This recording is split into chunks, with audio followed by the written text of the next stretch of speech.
안녕하세요, 여러분. 살면서 인생에서 가장 큰 무기가 뭐라고 생각하나요?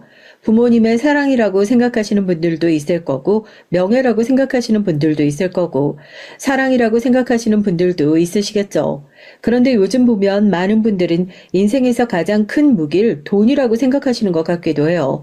솔직히 저도 영 틀린 말은 아니라고 생각합니다. 저도 한때 그렇게밖에 생각할 수 없었던 상황을 겪어본 적도 있었고, 돈이 없으면 그만큼 인생에서 서러운 일들이 많이 생겨날 수밖에 없는 건 사실이니까요.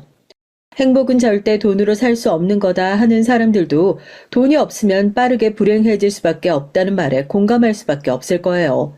누구보다 큰 돈을 만지고 살면서도 늘 돈을 경계하고 멀리해야 한다. 조금은 모순된 얘기를 하는 가족과 오랜 세월을 함께 살아서 그런지 전 한때 목구멍이 포도청이었던 시절도 있었지만 인생에서 가장 큰 무기가 돈이라는 말은 믿지 않고 살았던 사람 중 하나입니다. 그런데 결혼을 하고 시댁에서 겪은 일 때문일까요? 나한텐 무기가 아닐 수 있지만 돈이 세상의 전부라고 생각하는 무식한 사람들에겐 나름대로 휘둘릴 수 있는 좋은 무기가 될 수 있겠구나 싶어 이렇게 사연을 쓰게 됐어요. 은채야, 세상의 전부는 돈이 아니야. 네가 큰 돈을 벌고 싶으면 우선 세상을 넓게 보는 법부터 배워야 한다. 그게 첫 번째야. 너 대학 가고 싶다 그랬지? 고등학교 졸업하고 나면 아빠 너한테 등록금이며 생활비며 하나도 지원해주지 않을 거다. 한 달에 딱 20만 원. 그 안에서 교통비도 하고 식비도 하고 생활비도 하고 알뜰하게 한번 살아봐. 항상 돈 무서운 줄 알고 살아야 돈도 모이고 하는 거지. 아빠 말 무슨 소린지 알겠지? 누가 보면 내가 아빠한테 몇백만 원씩 용돈 타가면서 사는 줄 알겠어. 아껴 쓸게요. 나도 이제 다 컸는데 내 앞가림 정도는 알아서 할 줄 알아야지.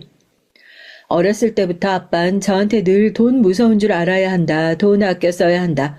돈 얘기를 그렇게 강조하셨어요. 저희 집이 오히려 잘 사는 편에 속했는데도 말이죠. 그런데도 저희 아빠가 그렇게 돈 소리를 하면서 맨날 아껴야 한다는 소리를 입에 달고 사셨던 이유는 절 누구보다 잘 알고 있었죠. 소위 말해 금수저라고 하죠. 태어날 때부터 차고 넘치는 돈주머니를 달고 살았던 사람들이 아니거든요, 저희가. 돈이 없던 시절 누구보다 서러운 일들을 많이 겪어보셨던 아버지셨기 때문입니다. 그래도 은채야, 정말 세상이 참 좋아지지 않았냐? 아빤 정말 여기까지 올라오기 얼마나 힘들었는지 모른다.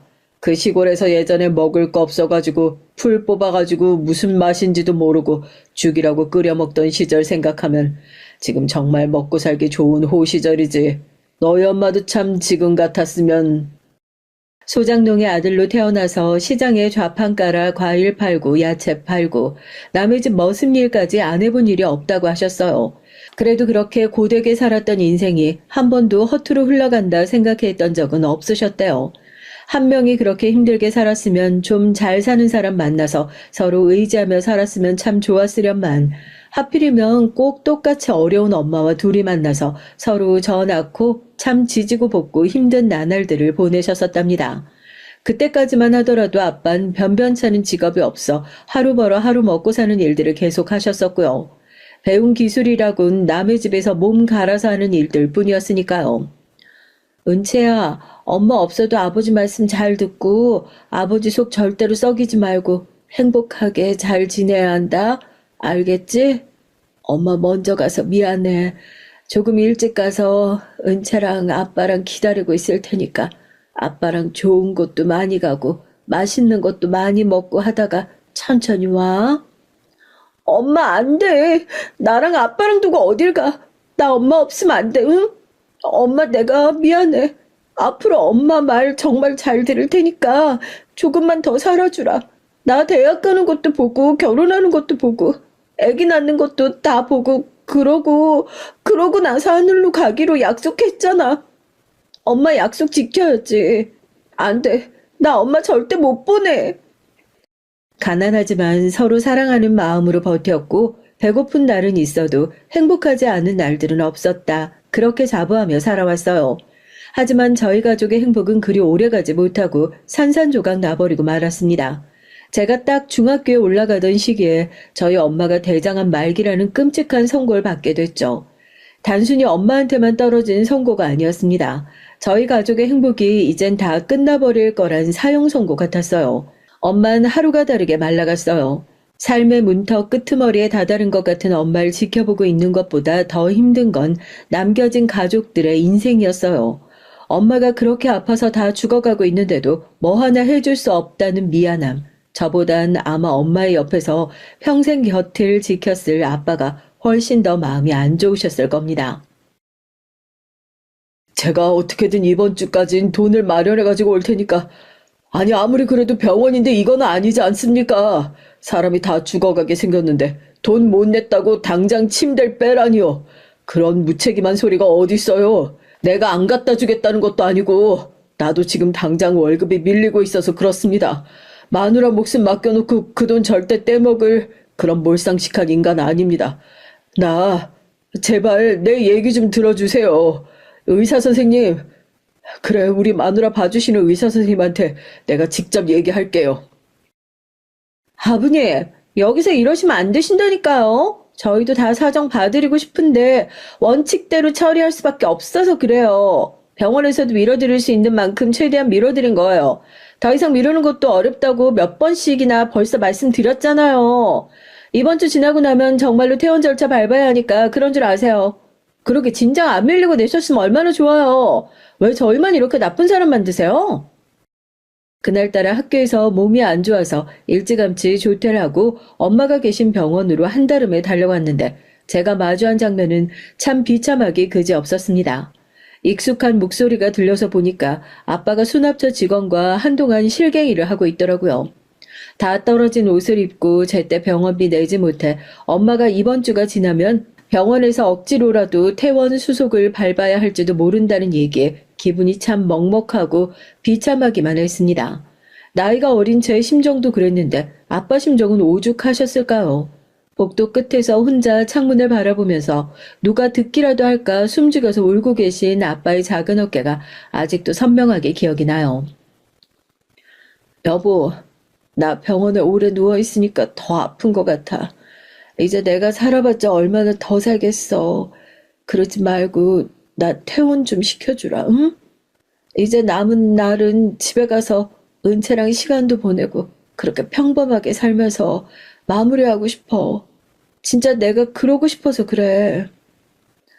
당신 몸이 이렇게 안 좋은데 퇴원은 무슨 퇴원이야? 돈 때문에 그래?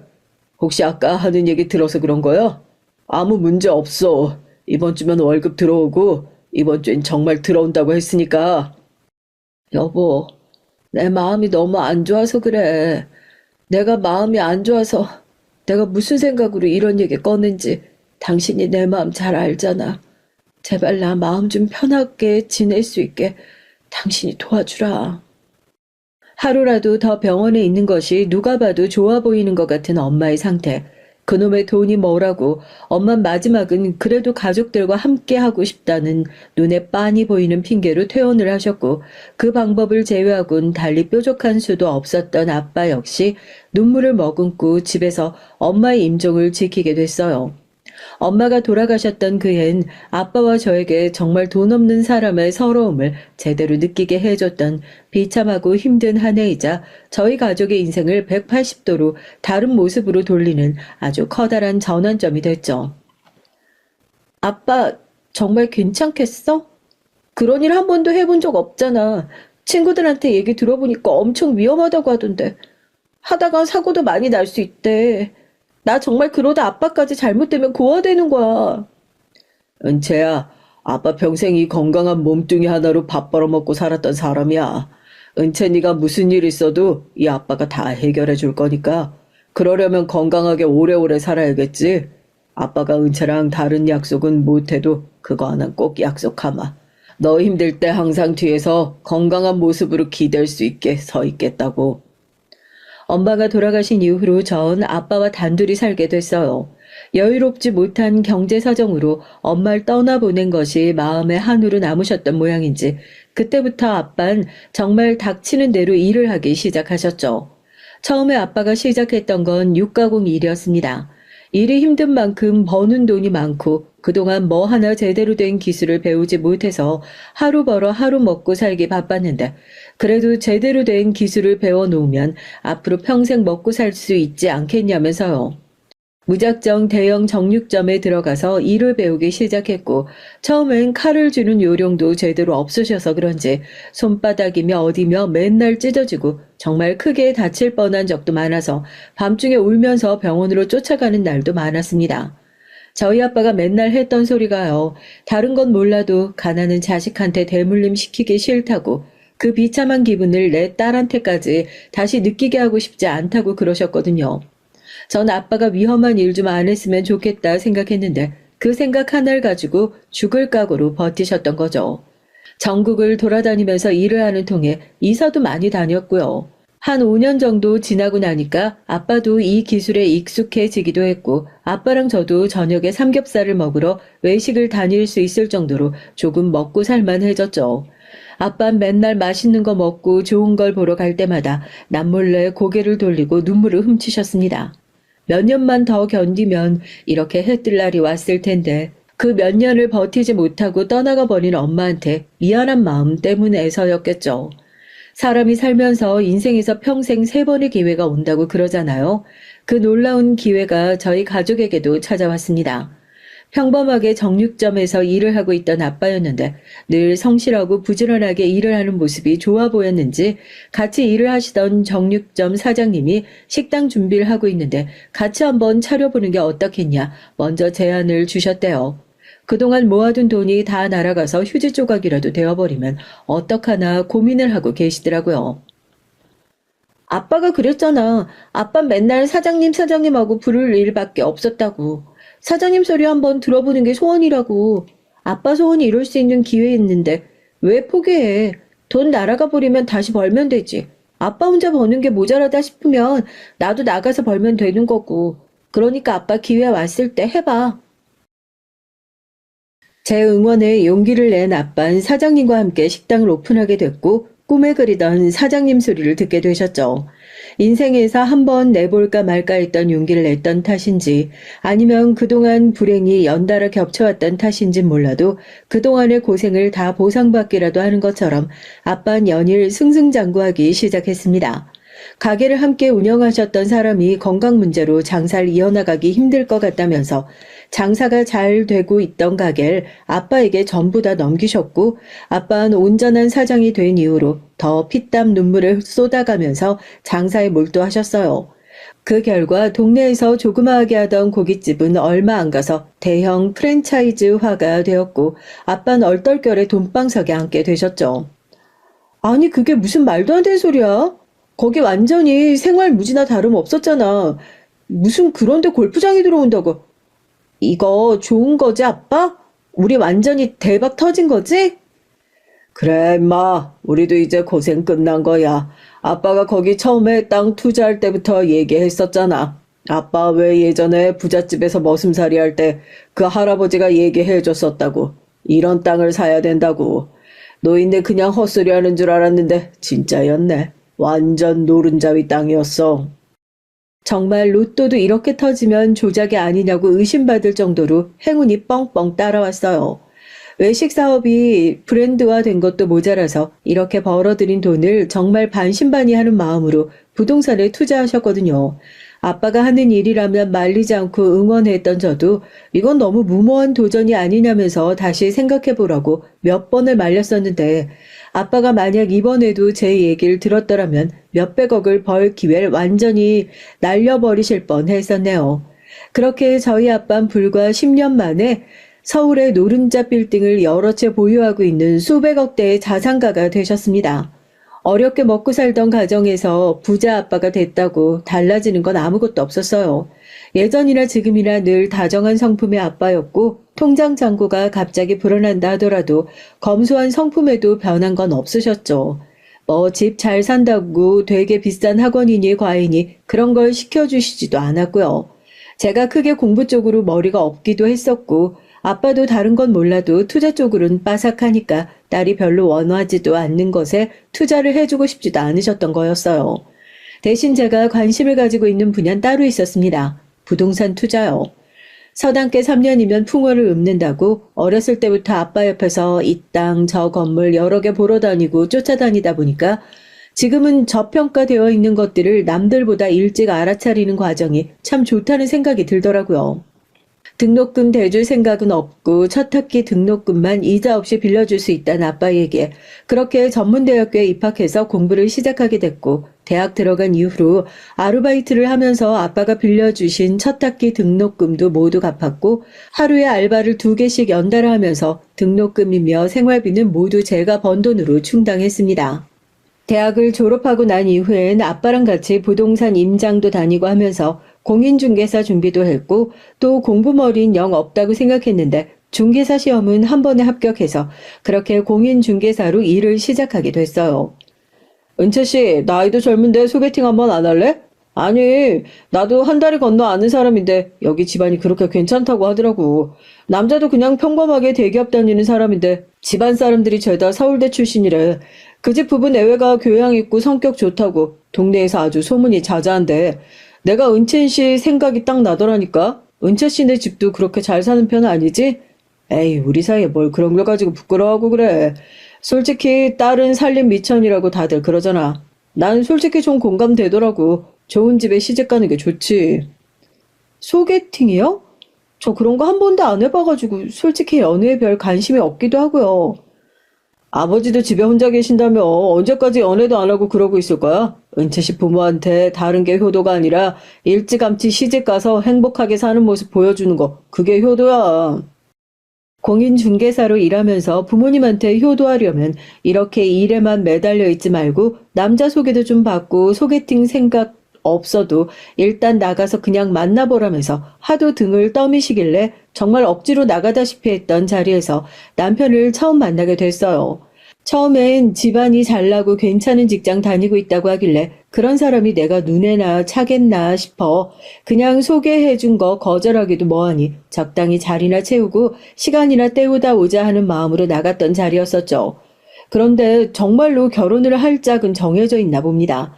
남편이랑 연애하고 한 6개월도 안 돼서 서로 성격도 너무 잘 맞고 결혼에 대한 생각이 전혀 없었던 저도 이 집으로는 시집가도 되겠다 싶더라고요.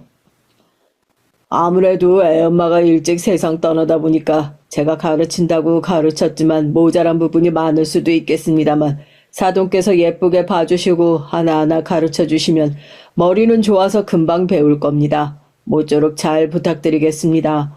결혼하면서 부족한 점이 있으면 열심히 할 테니 부담 없이 말씀해 주시고요.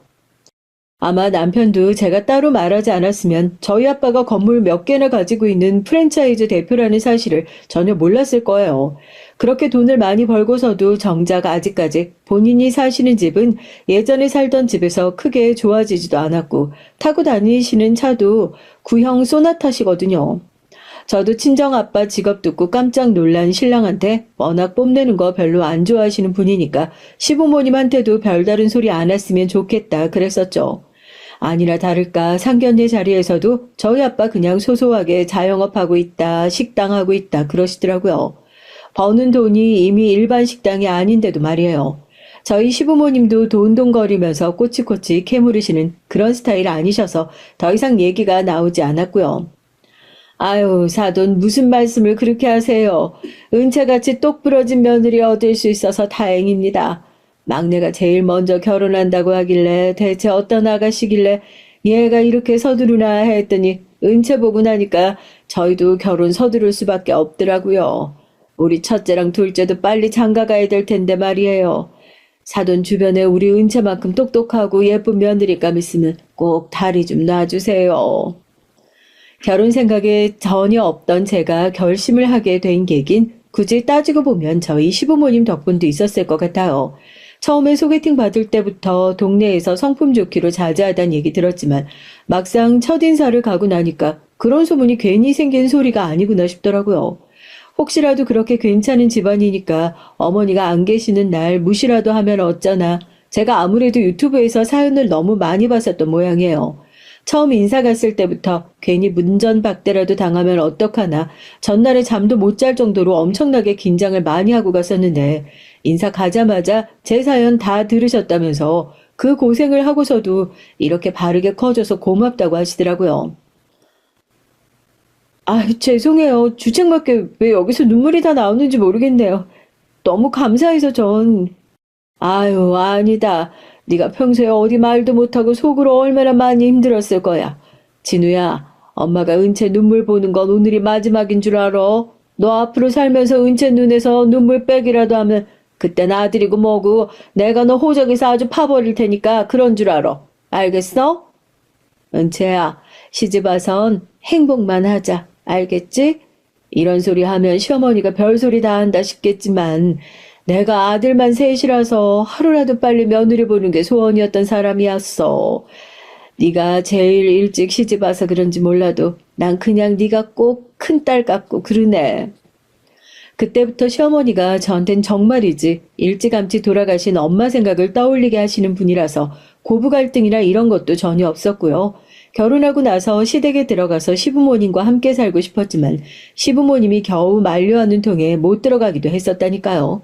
저희 아빠한테 10을 챙기면 시아버지, 시어머니에게도 공평하게 10을 챙겨야지 이런 생각으로 효도하는 게 아니라요. 그냥 좋은 것들 보면 저희 아빠 떠오르듯이 시아버지, 시어머니 자연스럽게 떠오르는 그런 사이가 됐죠. 고부 갈등이라는 거 정말 별거 없었다니까요. 잘해주시는 만큼 저도 더 잘해드리고 싶고 그런 마음이 자연스럽게 드니까 사이좋게 잘 지내고 있었습니다. 언제까지고 그 행복이 계속될 줄 알았죠. 제가 그동안 너무 제 인생에 쉴 새 없이 찾아오는 행복들에 익숙해져 있었던 거죠. 사실 내 인생은 굴곡 많고 파도가 많이 치는 바람 잘 날 없는 나무 같은 것을 깜빡했었던 거예요. 잘 됐네. 아주버님들 장가 언제 가시냐고 어머님 아버님이 걱정 진짜 많이 하셨었는데 거기다가 학력도 서울대라면서 나한테 맨날 똑똑한 우리 며느리 똑똑한 우리 며느리 하시더니 이제 서울대 며느리 들어오면 나 같은 건 성에도 안 차시는 거 아닌지 모르겠다. 서울대 나오면 뭐해. 내가 보기엔 형수님들 집에 들어오고 나면 어머니 아버지 근심 걱정만 더 깊어지게 생겼어. 둘째 형수님도 우리 회사 사람한테 넌지시 물어봤는데 몰라. 평이 썩 좋지 않더라고. 일찌감치 결혼한 남편과 저와 달리 남편 위로 있는 두 아주버님께선 결혼을 안 해 시부모님의 걱정이 여간 많으신 게 아니었거든요. 아주버님들께선 딱히 성격이 모난 구석도 없으시고 콩 심은 데 콩나고 팥 심은 데 팥난다고 평소에도 늘 다정하시고 성격 좋으신 시부모님 닮아서 남편만큼이나 좋은 분들인데 왜 저렇게 잘 맞는 짝이 나타나지 않을까 저도 의아하긴 했어요. 두 분이서 늘 저희 결혼 생활을 하는 걸 지켜보시면서 나도 빨리 장가 가야겠다 소리를 입에 달고 사셨는데 둘째 아주버님이 먼저 결혼을 하시더니 이듬해 바로 첫째 아주버님까지 결혼을 하시면서 어머님이 그렇게 꿈에 그리시던 아들 셋, 딸 같은 며느리 셋 집안이 완성이 된 거죠. 집안에 하나밖에 없는 유일한 며느리로 온갖 사랑을 독차지하고 있다가 위로 손윗동서 둘이 들어오고 나니까 시부모님의 사랑을 나눠 가질 생각에 조금 서운한 것도 있었지만 저 역시 형제자매 없이 외롭게 커왔던 탓에 손윗동서들과 친자매처럼 지내지 않을 수 있을까 한땐 그렇게 어리석고 철없는 생각을 하기도 했었습니다. 더군다나 결혼을 할 당시엔 둘째 형님께서 저희 남편과 같은 회사를 다니고 있을 때라 친해지면 더 잘 몰랐던 남편 회사 관련된 얘기도 이것저것 물어보고 괜찮겠구나 싶었거든요. 그래서 처음에 제가 더 적극적으로 다가갔어요. 그런데 참 이상하죠. 무슨 연인 관계도 아닌데 제가 다가가면 다가갈수록 형님들과는 점점 더 멀어지는 것 같은 기분이 들더라고요. 단순히 멀어지기만 하는 느낌이면 모르겠는데요. 그게 꼭 제 눈엔 어떻게 보였냐면요. 두 분이서 한 편을 먹고 절 무시하고 따돌리는 것 같다는 생각이 들었어요. 처음엔 형님들의 그 학력 자랑이 그냥 귀여운 자랑질 정도로만 보였었죠. 제가 이거 좀 아닌데 하고 느꼈던 게 가족 모임 때 처음이었던 것 같아요. 형님들이 언제 제일 심하냐면요. 시댁 식구들 다 같이 모여있을 때요. 시댁 식구들이 다 모여서 제 칭찬이라도 한마디 했을 때 그때 득달같이 달려들어서 절 물어뜯는 게 느껴진다고 해야 되나요? 여튼 그날도 그랬습니다. 아이고 빈손으로 오지 않고 또 뭘 이렇게 챙겨왔어. 하여튼 막내 얘가 보면 외동 같지가 않고 장녀 같아. 내가 맨날 얘한테 우리 집에 1등으로 시집 와가지고 큰딸 같다고 이러는데 맨날 이렇게 살갑게 챙기는 거 보면 얼마나 예쁜지. 사돈 어른께도 감사히 잘 먹겠다고 전해다오. 좋은 걸로도 고르셨네. 친정아빠가 딸 시집 보낼 때도 뭐 집 하나 하는데 보태준 것도 없어 마음이 맨날 쓰인다고 그러시거든요. 정작 그런 거 안 받고 저희 힘으로 알아서 결혼하겠습니다 얘기를 했던 건 저인데 말이에요. 그래서 그런지 몰라도 이렇게 가족 모임이 있고 다 같이 모인다고 얘기를 하면 꼭 돈은 안 받을 거 아니까 제일 좋은 과일을 2박스씩 다 같이 나누어 먹으라면서 선물로 시댁에 보내시더라고요. 저래야 아빠 마음이 편하신가 보다 하고 저도 그건 딱히 안 말리고요. 어머니께서 워낙 과일을 좋아하시니까 받고 좋아라 하셨었고 잘 먹겠다고 인사치레 하신 건지 제 칭찬을 그렇게 과하게 하신 것도 아니고 오래 하신 것도 아니었어요. 그런데 이 얘기 딱 나오자마자 두 형님들 얼굴 표정이 싹 굳어지는 게 보이더라고요. 아무래도 비교당하는 것 같아서 마음이 상하셨나. 저도 하루 종일 손님들 상대하면서 그 정도 눈치 있는 사람이니까 대번에 알아차리고 얼른 이야기 화제를 다른 데로 돌렸죠. 저 회사 관두기로 했어요. 아무래도 회사가 제 적성에 너무 안 맞는 것 같아서 이참에 일 쉬면서 하고 싶은 일 좀 생각해 보려고요. 요즘에 카페나 이런 것도 많이 한다고 하는데 저도 카페 같은 거나 오픈해 볼까 봐요.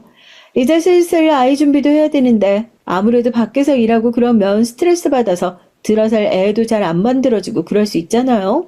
어머, 동서 미안해. 나 동서 들으라고 한 얘기 아니었는데. 그러니까 동서도 일 좀 줄이지 그래. 돈 열심히 버는 것도 좋은데 엄마가 너무 그렇게 아등바등 살면 들어설 애도 안 들어선다? 그래, 동서, 서방님이 그렇게 못 버는 편도 아닌데 너무 그렇게 돈돈하면서 아등바등 사는 거 솔직히 그렇게 좋아 보이지도 않아. 꼭 없이 살던 사람들이 예전 버릇 못 버리고 저러는 것 같고. 동네도 좁은데 지금이야 우리 먼저 나서서 얘기해주지만 나중에 애 낳아봐라. 아줌마들 사이에 100% 그거 말 나와. 제가 결혼한 지 꽤 됐는데도 왜 그런지 모르겠지만 애가 쉽게 들어서지 않더라고요. 나름 그것 때문에 스트레스도 많이 받고 병원을 열심히 다니고 있다는 것도 뻔히 아시면서 꼭 저렇게 아픈 소리를 하시면서 나를 찔러야 속이 시원하신가 싶더라고요. 이런 게 벌써 한두 번이 아니라 더 열받는 거죠. 시댁 모임에 올 때마다 시부모님께서 아니면 아주버님들이 열심히 사는 절 지켜 세워줄 때마다 학벌이니 뭐니 그런 얘기를 일부러 꺼내면서 난 일부러 한 얘기가 아니라는 듯이 은근히 비꼬고 절 깎아내리는 게 어디 한두 번이어야 말이죠. 막내 며느리란 자리가 뭔지 그렇게 기분 나쁜 소리 뻔히 듣고서도 시부모님 앞이라도 불편한 기색 티도 못 내고 있는데 저 대신 저희 시아버지가 그런 형님들께 시원하게 호통 한번 쳐주시더라고요. 너네 지금 이게 뭐 하는 짓들이냐? 우리 집에서 그런 식으로 지금 너네 둘이 편먹고 막내 괴롭히기라도 하는 거야? 그리고 둘째 너도 멀쩡하게 잘 다니고 있는 직장을 관두기를 왜 관둬? 민우 너, 니놈 자식이랑도 다 상의한 거야? 한 살이라도 어리고 젊을 때 나가서 일들 할 생각을 해야지. 나이도 제일 어린 막내는 지금 부부가 나가서 열심히 맞벌이 하고 있는데 뭐? 그런 정신머리로 카페? 자영업은 어디 쉬운 일인 줄 알아? 그리고 첫째 너도 마찬가지다. 사업한답시고 일 벌려놨다가 쫄딱 망했을 때도 내가 어디 한마디 뭐라고 한 적 있어? 시부모가 그렇게 입 닫고 있으면 감사한 줄 알고 하루라도 빨리 일자리 찾아볼 생각해야지. 아주 집에 들어앉을 생각이냐? 그래놓고 말끝마다 서울대 나왔으면 뭘 해도 먹고 살겠다고? 지금 너네 하는 꼴을 봐라. 뭘 해먹고 살 수 있겠는지. 졸업장이 벼슬이면 나나 니들 시어머니가 해먹었어도 더 해먹었다. 아버님, 전 그게 그런 얘기가 아니라요. 전 그냥 막내 동서 걱정되는 마음에서 해줬던 얘긴데, 그리고 저 직장도 지금 알아보고 있는 중이에요. 근데 요즘에 워낙 일자리가 없기도 하고, 그리고 변변치 않은 직장 들어가느니 안 들어가는 게 낫겠다 싶기도 하고, 그래서 조금 더 시간 주시면 제가 아버님께서 도와주신 돈 얼른 자리 잡아서 해결할게요. 죄송해요. 지금 네가 찬물 더운물 가릴 처지야? 서울대 나가면 아르바이트 같은 건 못한다니? 당장 이 앞에 편의점 가서 아르바이트라도 좀 써달라고, 저 앞에 마트 계산대 가서 캐셔로 좀 써달라고 그렇게 해서 한 달에 50만 원이라도 집에 들고 오고 나서 징징거려야지. 어떻게 하나같이 이렇게 못났어, 못나기를. 즐거웠던 가족 식사 분위기가 와장창 박살이 났죠. 신나서 둘이서 편먹고 절 조리돌림하던 두 형님들께선 마치 조개 마냥 입을 꽉 다무시고 고개를 숙이고 시아버지 눈치만 보시느라 바쁘시더라고요. 시아버지께서 하시는 말씀 중에 뭐 틀린 얘기가 하나도 없죠. 결국에 그날 시부모님 덕분에 시원하게 사이다 마시고 집으로 돌아갔습니다. 아주버님들도 저한테 따로 연락 다 왔고요. 요즘에 직장 관두고 뭐 하느라고 사람이 좀 예민해져서 실수한 것 같다고 대신 사과한다고요. 정작 제 속을 뒤집어 놓은 형님들은 직접 저한테 사과 전화 한 통을 하지 않으셨지만 그래도 이렇게 아주버님들이 먼저 사과하시겠다고 연락까지 한 마당에 계속 꽁에 있는 것도 도리가 아닌 것 같다고 괜찮다고 이해한다고 그렇게 웃으면서 대답하고 넘어가기까지 했습니다. 형수님, 우리 회사셨잖아. 얘기 들어보니까 본인이 직접 관두신 것도 아니더라고. 사무실에서 직원들이랑 계속 부딪히고 싸우고 했었는데 이번에 완전 제대로 붙었다고 하더라고. 자기 팀에 있는 직속 후배한테 이거 해라 저거 해라 계속 시키고 학력 가지고 계속 무시했었나 봐. 겨우 이런 학교 나온 주제에 자기를 가르치려 드네 뭐 어쩌네 해가지고. 그 후배가 도저히 못 견뎌가지고 형수님이 하셨던 말씀 전부 다 녹음해가지고 회사의 직장 내 괴롭힘으로 신고를 했다고 하더라고. 형도 아버지 앞에서 그런 얘기를 차마 할 수가 없으니까 대충 일 좀 쉬겠다고 회사 관둔다고 그렇게 얼버무린 것 같긴 한데 아휴 괜히 당신 중간에서 불똥 튄 것 같아서 미안하네. 앞으로 형수님들이랑 엮일 일 없도록 내가 중간에서 잘 커버쳐 볼게. 하여튼 두 형님 볼 때마다 참 안쓰럽더라고요. 어떻게 저렇게 좋은 학벌 가지고 있으면서도 저렇게 무식한 행동들을 할까 하고요. 저한텐 그런 좋은 대학교에 갈 정도의 똑똑한 머리가 없으니까 제가 저런 머리 가지고 있으면 적어도 저렇게 멍청하게 쓰진 않을 텐데 하는 생각이 들어서 안타깝게까지 하더라고요. 왜 예전에 한창 잘 나갔던 드라마에서 그런 장면 보신 적 있으세요? 시댁 식구들이 새로 들어온 며느리 무시한다고 자기들끼리 있을 땐 일부러 못 알아듣는 외국어 쓰면서 대화하는 장면이요. 저 진짜 그게 드라마에서나 나오는 장면인 줄 알았는데 저희 형님들한테 처음 당해봤잖아요. 형님들이 어쩐 일로 밥을 산다고 연락을 주셔가지고 전 저번에 시댁에서 있었던 일이 미안해서 사과를 하고 싶으셔서 일부러 머쓱하니까 밥이나 먹자며 자리를 만드셨나 보다 그렇게 생각했는데 저한텐 그렇게 편하게 입고 나오라고 신신당부를 하시고선 정작 본인들은 어디 샵이라도 갔다 온 것처럼 치렁치렁 꾸미고 식당에 앉아있는데 벌써부터 속이 빤히 보이는 것 같아 그 자리에서 그대로 집으로 돌아가 버릴까 얼마나 고민을 했는지 모른다니까요. 오늘은 동서 먹고 싶은 거 다 시키라면서 웃으면서 저한테 메뉴판을 먼저 양보하는데 메뉴판 여니까 죄다 싹 영어예요. 아, 이래서 먼저 양보했구나 싶은 거죠. 그래서 제가 어쨌냐고요? 일부러 외국인 종업원 불러서 유창한 영어로 주문을 했습니다. 형님들 턱 빠져서 쳐다보시대요. 와인은 어떤 걸로 하시겠어요? 제가 지난번에 마셔봤더니 이게 제일 괜찮더라고요. 이게 추천 와인이라고 하는데 형님들도 다 괜찮으시죠?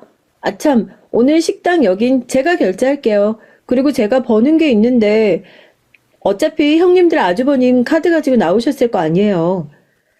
마지막으로 계산까지 시원하게 제가 하고 나니까 형님들은 아주 부하가 치밀어 올라 죽을 것 같다는 표정으로 저한테 인사도 안 하고 쌩 돌아서 가시더라고요. 저도 속으로 그건 너무 심했나 싶긴 했었는데 그동안 제가 당한 게 있는데 이 정도로 되갚아준 거면 굉장히 저렴한 가격이다 했거든요. 그런데 그렇게 쌓아왔던 미움이 결국 얼마 전 시댁에서 어마어마한 사건으로 폭발하게 된 것이었습니다. 얼마 전 저희 시어머니 생신이 있었어요. 신기하게 시어머니는 형님들이 절 괴롭히는 걸 아시는지 모르시는지 몰라도 형님들이 저한테 더 미운 짓을 하면 할수록 저를 더 챙겨주시고 아껴주시는 모습을 보여주셨고 저도 그런 시어머니에게 당연스럽게 더 잘해야겠다는 마음을 품을 수밖에 없었어요. 더군다나 다른 날도 아니고 시어머니 생신인데 뭘 챙겨드리면 좋아하실까 하다가 그래도 시어머니가 예뻐라는 며느리들이 다 같이 생신 준비를 하는 모습을 보시면 좋아하지 않으실까 싶어 형님들에게 케이크 준비니 뭐니 같이 하시는 게 어떻겠냐 연락을 했어요. 형님들이요? 당연히 제 얘기 콧방귀만 끼죠. 동서 보면 우리한테 은근히 묻어가려고 하는 그런 게 있더라? 하긴 내가 보니까 좀 없이 살았던 사람들이 그렇게 인생에서 무임승차하려는 경향이 없잖아 있더라고. 어머님이 동서 죽고 못 사는데 동서 혼자 열심히 한번 준비해봐. 우린 우리끼리 알아서 어머님 생신 잘 준비할 테니까. 동서 주인공병 있는 거 아니었어? 혼자만 잘나야 또 어머님한테 예쁨 받을 수 있지. 알아서 잘해봐. 그리고 전화를 툭 끊어버리더라고요. 뭐가 그렇게 서운하셨나 싶어 다시 전화를 할까 하다가 그냥 말았습니다. 저렇게 말도 안 통하고 나를 대놓고 미워하는 사람, 내가 뭐가 좋다고 아등바등 잘해보려고 애를 쓰나 싶어서요. 그렇게 시어머니의 생신날이 다가왔고 전 다른 건 준비 안 하고 쌍가락재 하나랑 용돈 조금 준비했어요. 제가 결혼 올 때 많이 해온 것도 아니었는데 시어머니가 제일 처음 시집 온 며느리라고 하면서 본인 시집 올 때 폐물로 받으셨던 금가락지를 저한테 선물로 주셨거든요. 받으면서도 이걸 내가 받아도 되나 늘 감사한 마음뿐이었는데 마침 일도 잘 되고 생활의 여유도 생겨가고 있어서 돈 들어갈 일 더 많아지기 전에 빨리 배로 갚아드려야겠다는 약속 지켜야겠다 싶어서 전 쌍가락지를 준비했었던 거죠. 뭐야, 동서? 또 한바탕 바리바리 싸우고 난리 칠 줄 알았는데 그런 건 아닌가 보네. 뭐야? 또 혼자만 좋은 거 해온 거 아니야? 뭐 준비했는데? 뭐 딱히 특별한 거 준비한 것도 아니에요. 형님들도 다 용돈이나 준비해 오신 거 아니에요? 저도 용돈 드리려고 용돈 준비했어요. 음식 준비하려고 며느리들끼리 좀 일찌감치 모이게 됐는데 형님들이 절 보자마자 무슨 선물을 사왔는지 아주 꼬치꼬치 캐물으시더라고요. 지금 제대로 된 직장도 못 잡으셨으면서 무슨 소리를 듣고 싶으셔서 그런지 몰라도 형님들 선물 보니까 명품 브랜드 로고가 커다랗게 박힌 쇼핑백에 아주 휘황찬란 난리가 났더라고요. 그냥 용돈이나 준비했단 제 대답에 네가 그럼 그렇지 하는 느낌으로 픽 웃으면서 아 그래 하고 마셨고요. 그리고 나서 전 가방을 내려놓고 잠깐 화장실에 다녀왔는데 저 진짜 두 눈을 의심했다니까요. 형님들이 모여서 뭐하고 계셨는 줄 아세요? 제 가방을 막 뒤지고 계신 거예요. 그때 저도 너무 열이 받아서 성큼성큼 다가가서 형님들한테 가방을 획 빼앗아 들고 지금 뭐 하시는 거냐고 소리를 질렀죠. 야, 너 보자 하니까 웃긴다 정말. 누구 지금 도둑 취급하는 거니? 가방이 그냥 열려 있어서 본 거지. 우리가 뭐 일부러 뒤져보기라도 했다는 거야? 서울대 나온 우리가 너 같은 거 가방 뒤져서 뭐 하겠어? 어? 그리고 너 용돈만 준비했다며? 이 금가락지는 뭔데? 네가 끼려고 한 건 아닐 거 아니야? 하여튼 이렇게 학벌 떨어지고 집안 못 사는 애들이 꼭 조금만 예쁨 받으면 전전긍긍하는 꼴이 얼마나 꼴불견인지 정말. 야, 전문대 나온 년이 감히 어머니 앞에서 여우짓을 해? 그런다고 네가 못 받고 자란 엄마 사랑을 어머님한테 받을 수 있을 것 같니? 그래봤자 어머님도 다 똑같이 생각하고 계셔. 이래서 부모 없이 크면 결핍이 생기는 거라니까. 사랑받고 싶어서 돈 치라는 거 봐. 아, 이렇게 시어머니 뒷공문이 쫄쫄 따라다니는 여유 있으면 집에 있는 불쌍한 네 홀아버지나 잘 좀 모시지 그러니? 아무리 그래도 가족 얘기하는 건 정말 선 넘은 거잖아요. 제가 너무 열이 받아서 큰형님 따귀를 짝 하고 올려붙였고 당신들 진짜 미친 거 아니냐면서 고래고래 소리를 질렀습니다. 미친 건 너 아니냐고 하면서 작은 형님이 저 붙들고 큰형님이 제 뺨 올려붙이고 아주 난투극이 벌어졌다니까요. 이게 진짜 미쳤나? 야, 내 남편이 이 집 장남이야. 내 남편한테 내가 이 꼴 당했다는 거 얘기하면 너 이 집에서 바로 쫓겨나는 거라고 알아들어? 너 진짜 딱 기다려. 내가 지금 바로 전화해서 지금 이 집안 큰며느리가 이런 꼴 당했다고 동네방네 소문 다 낼 테니까 너 이혼이야, 이혼.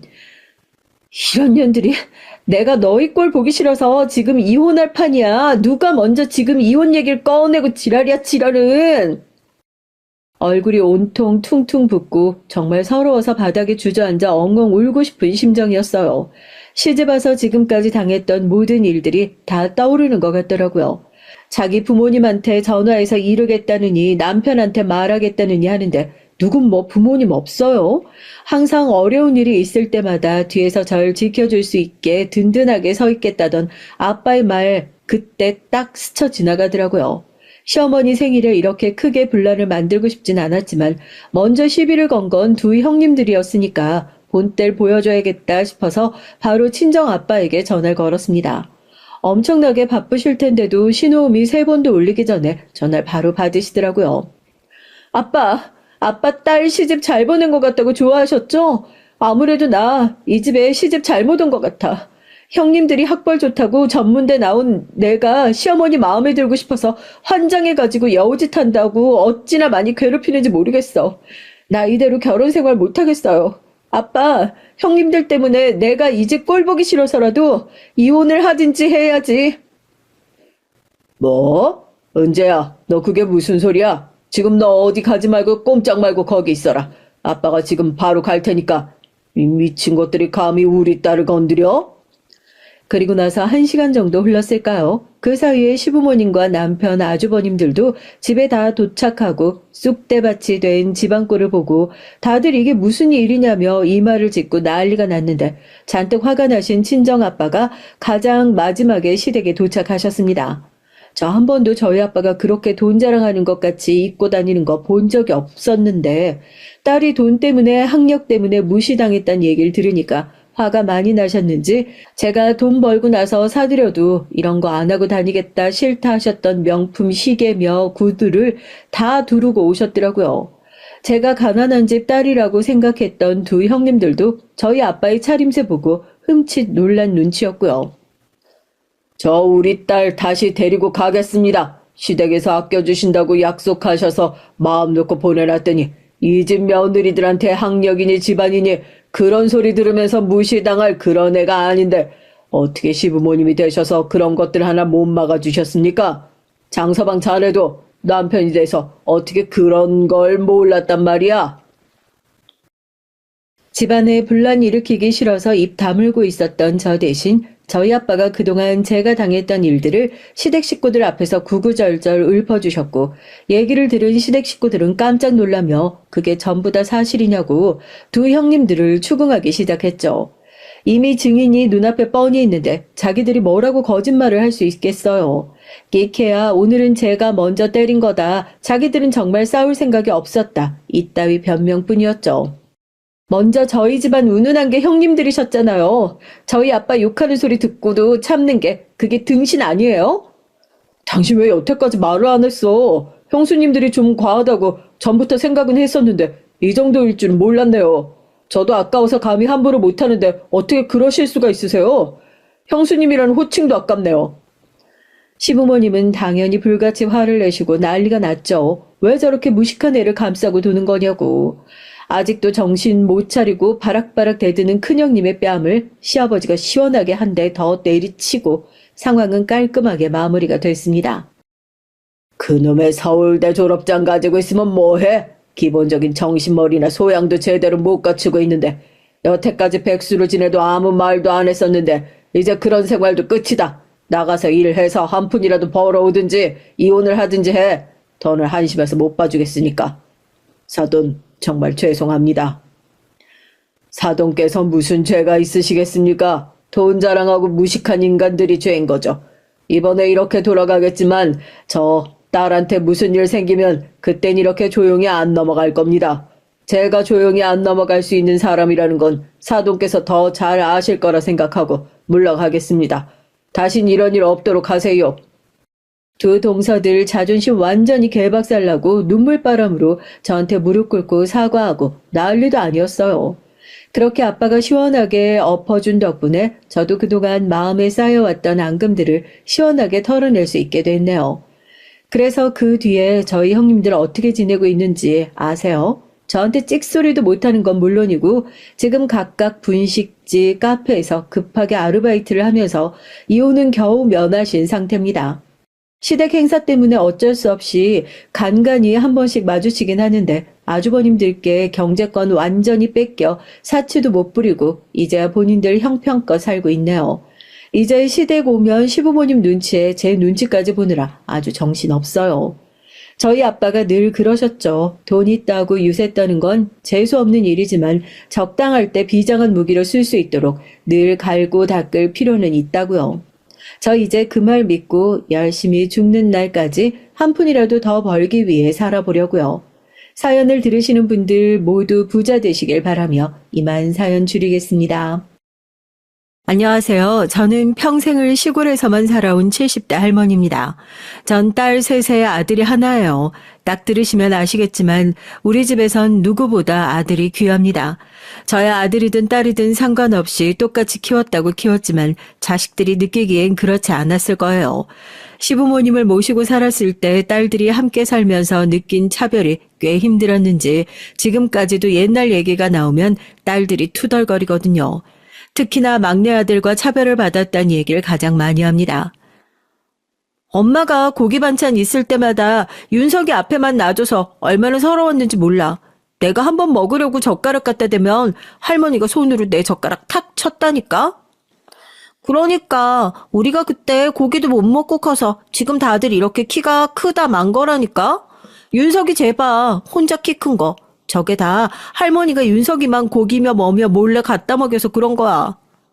언니들은 그래도 나이 차이나 있으니까 학교도 가고 놀러도 나가잖아. 난 윤석이랑 매일 같이 붙어 있으니까 나도 애긴데 할머니가 자꾸 윤석이 돌보라고 해서 짜증났었다니까. 그 어린애한테 자꾸 동생 기저귀 갈라는 게 말이 되냐? 딸들은 다 지난 일이다 보니 서운해서 그냥 하는 소리겠지만 전 들을 때마다 가슴이 아프고 미안했어요.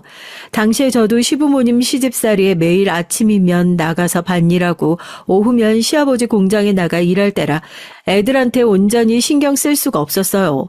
애들하고 조금이라도 붙어 있으려고 하면 걔집 애들 챙길 게 뭐이냐고 빨리 나가서 일하라고 하셨어요. 할 일이 태산인데 걔집 애들 볼 거 뭐 있다고 집구석에 누워있어. 밥은 내가 알아서 챙겨줄 테니까 너 나가서 네 남편 일이나 도와. 시부모님이 저에게 얼마나 지독하게 굴었냐면 첫째 낳았을 땐 딸 낳은 주저에 누워있으려고 한다고 애 낳은 지 3일 지난 저에게 빨리 나가서 일하라고 했고 둘째까지 딸이었을 땐 시부모님 두 분 다 아예 저와 눈도 마주치질 않으셔서 제가 알아서 애 낳자마자 다음날 바로 밭에 나갔어요.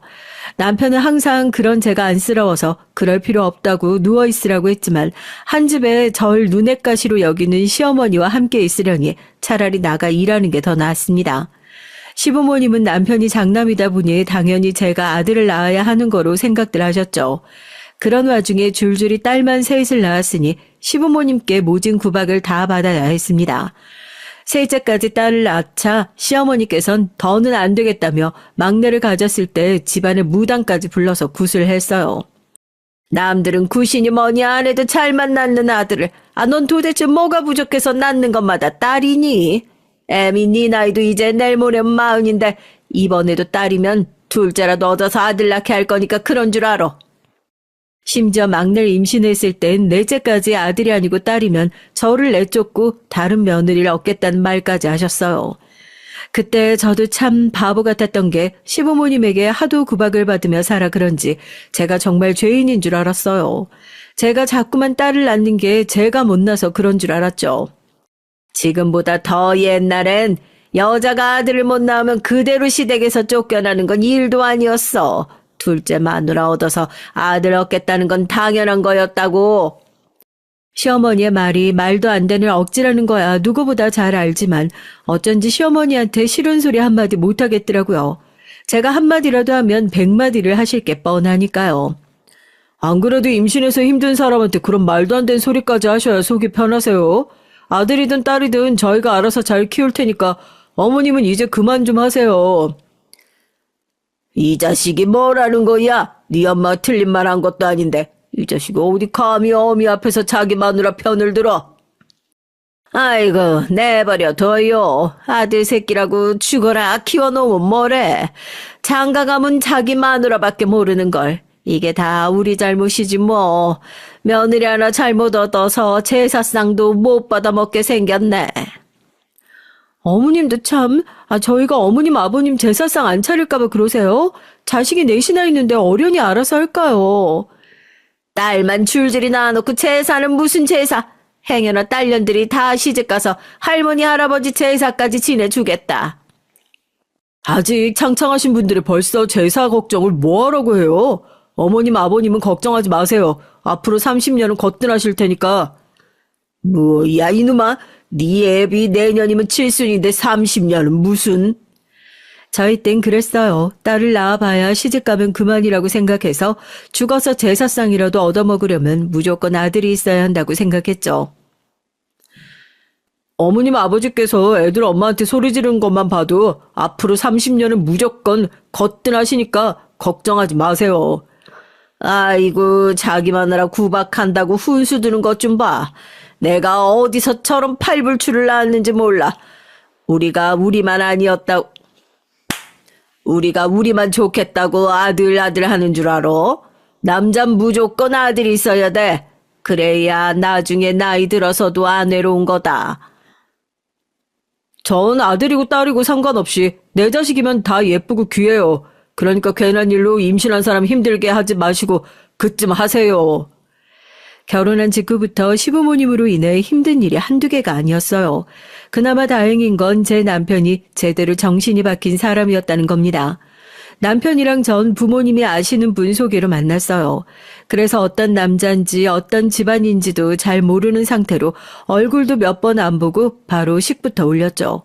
그런 상태로 서로 애들 엄마 아빠라고 부르면 애 낳고 살았습니다. 그 시대에 선 봐서 결혼한 부부치고 저와 남편은 부부 사이가 좋은 편이에요. 그런데 그런 저희 부부를 시부모님은 썩 마땅치 않아 하셨어요. 툭하면 아들을 며느리한테 뺏긴 것 같다는 말을 많이 하셨거든요. 남편이 시부모님 앞에서 항상 제 편을 들어서기도 하지만 남편이 착한 게 처가에도 또 잘했어요. 결혼하자마자 제가 시댁에 들어와 살면서 고생하는 걸 옆에서 봐서 그런지 항상 저나 친정에 미안해하며 본인이 더 처가를 챙겼습니다. 한 번은 그런 적도 있었어요. 제가 임신해서도 아이들 챙기랴 밭일 도우랴 하루 종일 정신없이 지내는 제가 안쓰러웠는지 남편이 결심했다는 듯 하루는 절 불러 짐을 싸라고 하더라고요. 마음 같아선 내가 애들 데리고 가고 싶은데 당신 혼자 우리 집에 있으면 더 힘들고 못 쉴 테니까 그냥 당신이 다녀와. 다른 건 걱정하지 말고. 남편은 저에게 딸 셋은 본인이 다 알아서 할 테니 막내 낳기 전까지만이라도 친정에 있다가 오라고 했죠. 그래야 제가 좀 쉴 수 있을 것 같다고요. 저도 남편 말대로 바로 친정에 가고 싶었습니다. 하지만 시부모님을 모시고 사는 며느리 입장에 어디 그게 쉽나요? 제가 애들 두고 혼자 잠깐 병원만 갔다 와도 어쩌니 저쩌니 말이 많으신 분들인데 애들까지 두고 혼자 친정에서 쉬다가 온다고 하면 펄쩍펄쩍 뛸 게 뻔해요. 저도 웬만하면 버텨보려고 했는데 넷째는 또 다르게 힘들더라고요.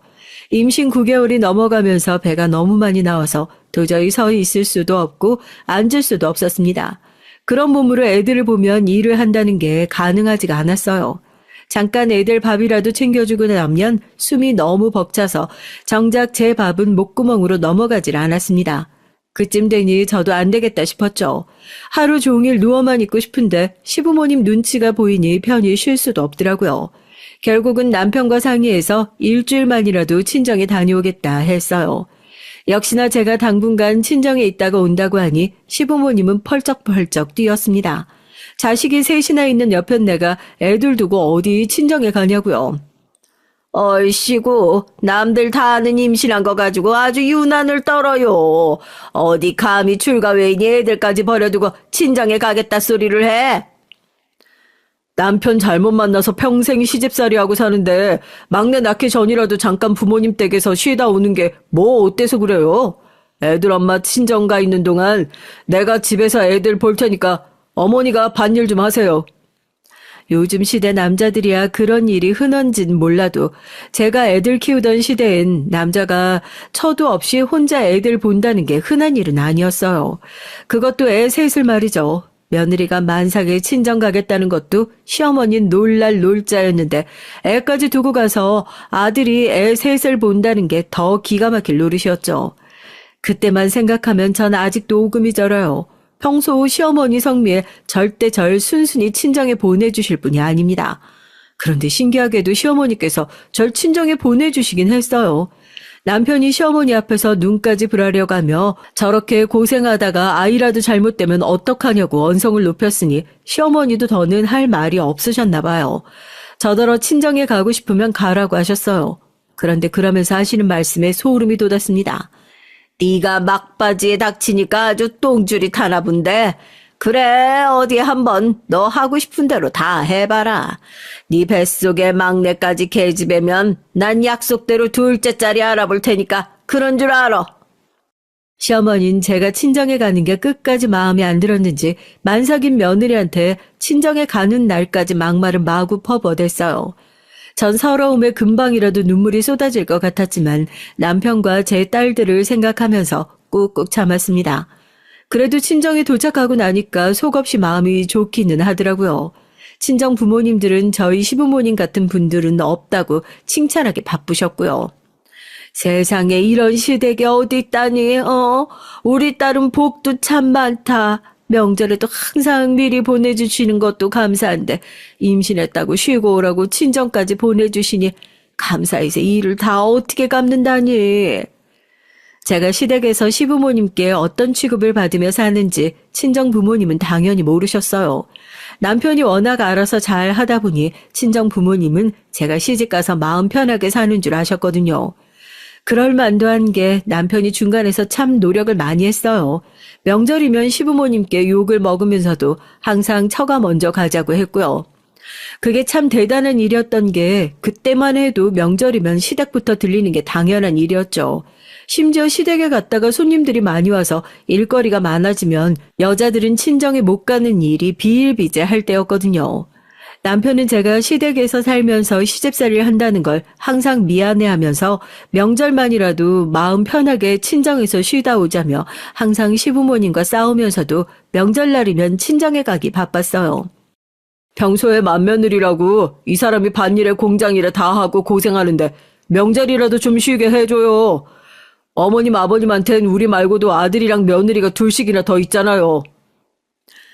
아이고 집안꼴 잘 돌아간다. 어느 집안에서 명절날 장남이랑 맏며느리도 없이 제살 지낸다고 하든. 조상님이 상 차린 게 장남인지 맏며느리인지 알 게 뭐예요. 누구든 차리기만 하면 그만이지. 그만큼 저희 남편은 좋은 사람이었습니다. 남편 아니었으면 전 아마 버티지 못했을 거예요. 그래도 다행이었던 건 막내를 낳고 나선 전보다 시집살이가 좀 나아졌다는 겁니다. 막내가 아들이었거든요. 막내가 태어나고 나선 시부모님이 얼마나 좋아하시는지 위로 딸 셋 낳았을 땐 한 번도 애들을 안아주신 적이 없으셨던 분들이 막내는 낳자마자 물고 빨고 하시면서 심지어 당신들 방에 데리고 들어가 재우셨다니까요.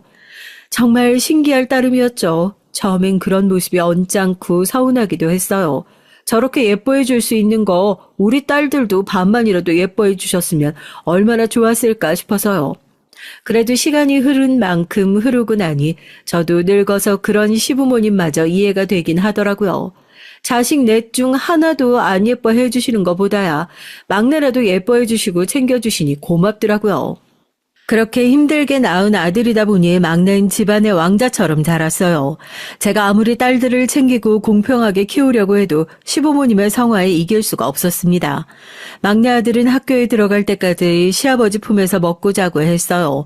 항상 우리 장손이라고 불리면서 시부모님과 같은 상을 받고 같은 소미불을 덮으며 잤습니다. 집에 귀한 음식이나 간식이라도 하나 생기면 그건 무조건 막내 몫이었고요. 그러다 보니 딸들이 불만이 많았죠. 한 번은 그런 적이 있었어요. 가을이었는데 시아버지가 장에서 주먹 2개만한 대봉을 딱 4개만 사오셨습니다. 대봉이 나온 지 얼마 되지 않아 무지하게 비쌀 때였거든요. 그걸 저녁을 다 먹자마자 그 자리에서 꺼내서 시부모님과 남편 그리고 막내 아들에게만 주셨어요. 할아버지, 나도 대봉 좋아해요. 왜 할아버지는 맨날 맛있는 건 윤성이만 주고 우린 안 줘요? 맞아. 할아버지 이건 완전 차별이에요. 야, 이윤석, 너 그 대봉 가져와. 혼자 먹지 말고 우리 다 같이 나눠 먹게. 싫어. 할아버지가 나만 먹으라고 준 건데 왜 나눠 먹냐? 이거 나 혼자 다 먹을 거야. 뭐야? 이 어린 놈의 새끼가 내놔? 안 내놔? 같이 먹어. 순식간에 싸움이 난 아이들은 대봉을 뺏겠다고 셋이 거실 바닥을 뒹굴었습니다. 전 시부모님이 보시는 자리에서 애들이 버릇없이 구니 얼른 나서서 애들을 말렸죠. 저렇게 싸워봐야 어차피 시부모님은 막내 편을 들 거라서 괜히 딸들만 혼날 게 뻔하니까요. 어허, 이 녀석들 할아버지 할머니 앞에서 못하는 짓 없어? 안 되겠다. 그 대봉 내놔. 전 안 되겠다 싶어서 이미 찌그러진 대봉을 뺏었죠. 전 대봉이고 뭐고 누구에게도 안 줄 생각이었습니다. 그런데 그때였어요. 아들 녀석이 자리에서 벌떡 일어나더니 버릇없이 제 손에 있던 대봉을 획 뺏었습니다. 그러더니 한다는 짓이 글쎄 대봉을 바닥에 던져버리더군요. 우리 집에 비싼 대봉은 당연히 내 건데 누나들이 뭔데 욕심내? 누나들 대충 아무거나 먹어도 되지만 난 장손이라 귀한 것만 먹어야 하는 거 몰라? 순간 저나 딸들이나 다들 너무 놀라서 말문이 턱 막혀버리고 말았어요. 그때 막내 아들 나이가 고작 7, 8살이었죠. 그 전까지만 해도 아버님, 시부모님이 오냐오냐 했어도 누나들한테 저렇게 소리를 버럭 지르고 버릇없이 굴진 않았습니다. 그런데 시부모님이 항상 막내만 챙기고 딸들을 챙기지 않는다는 걸 어린 놈도 알아버렸는지 이 집에서 좋은 건 다 당연히 자기 건 줄 알더라고요. 뭐야? 비싼 게 왜 당연히 네 거야? 그리고 저걸 아깝게 던지면 어떡해? 그렇게 아까우면 주워 먹든지. 하긴 누나는 원래도 내가 먹다 남은 거 먹잖아. 그 순간 전 이대로 안 되겠다 싶더군요. 시부모님이 아무리 아들이라고 오냐오냐 하셔도 제가 가만히 있으면 안 되겠다 싶었습니다. 저러다간 애 다 망치겠더라고요. 그때부터 전 막내 아들에게 유난히 더 엄격하게 굴었어요. 시부모님이 옆에서 그러지 말라고 말리셔도 저는 제 고집대로 했습니다. 넷이 뭐든 공평하게 똑같이 주고 잘못을 하면 똑같이 때리고 혼냈어요. 하지만 제가 아무리 노력하면 뭐래요. 시부모님은 여전히 막내를 왕자처럼 키우시는걸요. 그러다 보니 막내 아들은 제 생각과 다르게 커갔습니다. 겉으로 보기엔 친구도 많고 공부도 제법 하는 것처럼 보였지만 학창시절 내내 크고 작은 사고들을 좀 쳤어요. 한 번은 중학교 땐가 동네 파출소에서 연락이 온 적이 있었습니다. 막내 아들이 후배들 돈을 뺐다가 길에서 걸렸다고 연락이 온 적이 있었죠. 당시에 막내 아들은 전교 1, 2등도 할 정도로 성적도 좋았고 반장도 몇 번이나 할 정도로 학교에서 인기가 많던 녀석인데 그런 연락을 받았으니 전 너무 놀랐습니다. 전 화가 나서 그 길로 파출소로 쫓아가 피해 학생들에게 사과하고 아들놈을 집에 데리고 들어와 먼지가 나게 패줬어요. 그전엔 한 번도 막내 아들에게 손을 댄 적이 없었는데 그날은 저도 너무 화가 나서 참을 수가 없었죠. 아무리 철이 없어도 남한테 피해 준 건 절대 안 되니까 그때도 시부모님은 난리가 났었어요. 제가 귀하디 귀한 장손에게 손을 대니 뭐 하는 짓이냐고 막내 아들을 감싸시더라고요. 남자가 살다 보면 파출소도 왔다 갔다 할 수 있는 거지. 괜히 애 기죽게 어디 감히 아들 얼굴에 손을 대. 그전까진 저도 웬만하면 시부모님과 분란을 안 만들려고 내내 하면 살았지만 더는 아니었습니다. 어머님 아버님이 제가 애 혼낼 때마다 끼어들어서 애가 이 모양이 된 거잖아요. 귀하디 귀한 손자 이렇게 막무가내로 자라서 깡패되면 좋으시겠어요? 그거 아니면 제 자식 일에 끼어들지 마세요. 시부모님도 연세가 드셔서 내일 모레 할 때였습니다. 제 손으로 식사 안 챙겨드리면 밥도 못 챙겨 드실 때였어요. 그러다 보니 제 손에 귀한 손주 어떻게 되기라도 할까봐 아주 전전긍긍 하시면서도 예전처럼 저에게 소리 지르진 못하시더군요. 전 아들이 한 짓이 괘씸해서 멈출 수가 없었습니다. 이러다간 정말 아들 하나 있는 거 망칠 수도 있다는 생각이 들더라고요. 그때부터 시부모님이 뭐라고 하시든 제 자식들만 생각하며 살았어요. 저도 나이 먹을 만큼 먹었고 시집살이라면 할 만큼 충분히 했죠. 시부모님도 다 늙어서 수저도 간신히 드시는데 제가 누구 눈치를 보겠어요? 시부모님이 아무리 감싸고 돌아도 전 아들을 엄하게 대했습니다. 딸들이랑 똑같이 용돈도 주고 일절 특별 대우 없이 키우려고 노력했어요. 제가 아무리 엄하게 굴어도 시부모님은 막내라면 어쩔 줄 몰라 하셨지만 그럴 때일수록 저와 남편은 딸들을 더 챙겼습니다. 그렇다고 시부모님께 받는 서름을 딸들이 다 이해하는 건 아니었지만 그래도 제가 할 수 있는 한 챙기려고 했어요. 매일 입만 열었다 하면 독립하고 싶다고 투덜거리고 할머니 할아버지랑 살기 싫다고 하더니만 딸들은 셋 다 일찍 시집 갔죠. 대학 졸업하고 직장 다닌 지 얼마 되지 않아 다들 기다렸다는 듯 남자를 만나 후다닥 가버렸습니다. 시집가서도 딸들은 다들 잘 살아요. 딸들 말로는 뭘 해도 할머니 할아버지랑 살 때보단 덜 힘들다면서 결혼 생활이 훨씬 낫다고 하더라고요. 우리 남편 막내래. 시아버지 연세 많은 거 알지? 그런데도 아들이니 딸이니 상관없으니까 딱 하나만 낳아서 잘 키우래. 나 그 소리 듣고 진심으로 놀랐잖아? 할아버지들은 다들 우리 할아버지처럼 아들만 밝히는 줄 알았는데 안 그런 사람도 있더라니까. 내 말이 우리 시누이 보고 깜짝 놀랐잖아. 우리 시댁은 뭐든지 다 여자 중심이라 시누이 어릴 때부터 막내라고 공주처럼 커서 지금까지도 시댁 식구들이 시누라면 아주 벌벌 떨어. 우리 남편은 장남인데도 자기 동생이라면 해달라는 대로 다 해준다니까. 나 그런 집 딸로 태어났어야 했는데. 남들은 시댁 가면 불편하고 힘들다는데 난 평생을 할머니 할아버지 눈치 보며 동생 챙기느라 고생해서 그런지 시집살인 일도 아니야. 시부모님은 나더러 남편 다칠까봐 하녀처럼 따라다니라고 하진 않잖아? 맞아. 그때 너도 어린애였는데 할머니가 맨날 너더러 막내 챙기라고 그랬지. 막내가 좀 극성 맞았냐? 밭으로 공장으로 맨날 뛰어다니는 애. 어린애한테 어떻게 보라고 그런 거야? 극성 맞은 정도가 아니었어. 말도 안 듣고 맨날 아무 데서나 기저귀 벗고 뒹굴어서 그냥 내버려뒀더니만 할머니가 그 꼴 보고 나한테 소리 질렀잖아. 우리 집 장손 다치면 책임질 거냐고. 딸들은 결혼하고 나서도 셋만 만나면 옛날 얘기하면서 시부모님께 받은 서름에 대해 토로했어요. 할머니 할아버지한테 받은 차별이나 구박에 비하면 시집살인 일도 아니라고요. 그런 소리 들을 때마다 저와 남편은 속상해서 할 말이 없었죠. 저희가 아무리 잘해주고 챙겨주고 해도 시부모님이 한마디 훅 뱉어버리면 딸 셋이 고스란히 상처받아 속상해하는 게 눈에 보였거든요. 성인이 될 때까지 한 집에 같이 살고 한 핏줄인데도 딸들은 할머니 할아버지에게 정도 없었습니다. 얼마나 서러웠으면 시부모님이 돌아가셨을 때 셋 다 눈물 한 방울 안 흘리더라고요. 막내 아들만 제품에 안겨 몇 시간씩 펑펑 울었죠. 그렇게 혼자 특혜를 다 받고 자란 막내 아들은 은근 제 속을 썩였습니다. 사람들 앞에선 잘난 척도 하고 허세도 좀 있는 편이었는데 막상 집에 있을 때 보면 애가 유약하고 정신력이 약해요.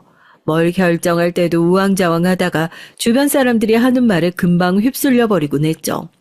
학창 시절에야 어리고 철딱선이 없을 때니 그러려니 했는데 성인이 돼서도 영 뭘 해야 할지 갈피를 못 잡더라고요.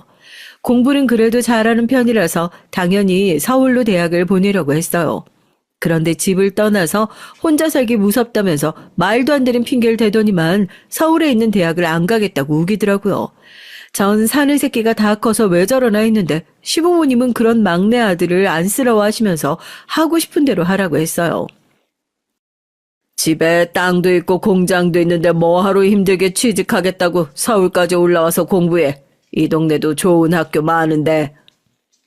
그래, 네 아버지 재산 다 우리 손주 건데 힘들게 할 필요 뭐 있어. 집에서 가까운 학교 다니면서 얌전히 아버지 일이나 배우면 되지.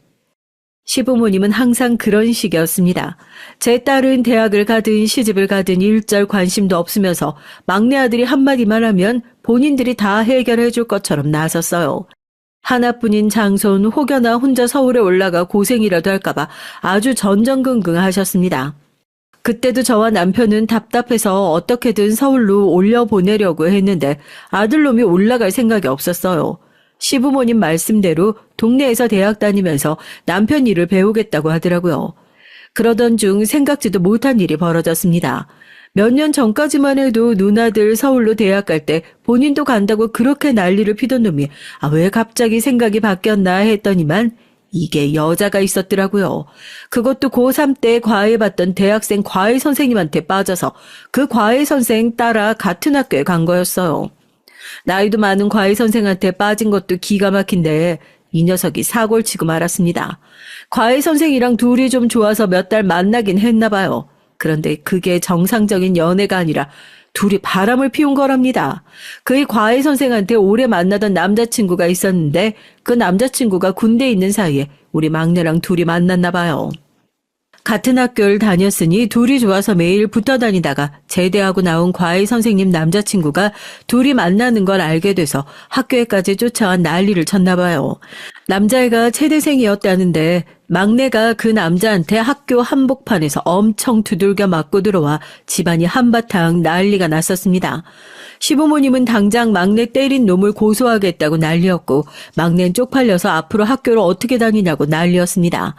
학교를 그만두겠다고 했어요. 저와 남편은 절로 한숨이 났죠. 아들놈이라고 하나 있는 게 도대체 왜 저렇게 바보 같은 짓거리만 하고 다니나 해서요. 제 속도 모르고 시부모님은 막내 아들 역성만 들었습니다. 그러게 여자를 만나려거든 똑바른 여자를 만나야지. 어디서 그런 해픈 년을 만나서 그런 망신을 당해. 내가 이 연놈들 둘 다 가만히 안 둘 거니까 그런 줄 알아라. 시아버진 귀한 손주 얼굴에 상처 낸 게 괘씸하다면서 그 남학생과 과외 선생 집까지 찾아가 부모한테 난리를 쳤어요. 평생 취직도 못하게 고소할 거라고 엄포까지 놓으시고 오셨더라고요. 나중에 제가 간신히 말려서 고소까진 하진 않았지만 좁은 동네에 소문이란 소문은 다 나서 창피해서 도저히 얼굴을 들고 다닐 수가 없는 지경이었죠. 그 일 이후 막내 아들은 서울로 올라갔습니다. 본인도 창피하긴 했는지 다니던 학교를 그만두고 다시 수능을 봐서 서울에 있는 대학에 다시 진학했어요.